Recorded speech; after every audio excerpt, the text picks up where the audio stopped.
Nou, wat jy moet besef is dat God fluister nog steeds vandag. Hy fluister nog steeds vandag in gewone oomblikke, soos hierdie, wat nou plaasvind.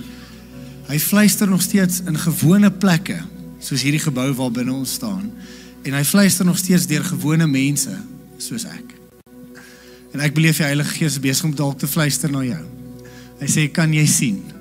Jy is genooi. En ek dink ons twee tipe mense vandag, moontlik. Die een is, jy is dalk al reeds 'n kind van die Here, maar jy diskwalifiseer jouself nog steeds oor en oor. Jy dink nog steeds, jy is nie goed genoeg om aan die tafel te sit nie. Dis asof jy weet, jy is al reeds in die huis, in die Vader se huis.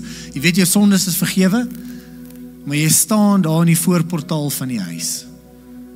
Jy het nog nie die vrymoedigheid om te gaan sit aan die tafel en om te besef, dit was vir my gewees. Die evangelie was nog altyd vir mense soos ek gewees. Dit was wat sy hart was.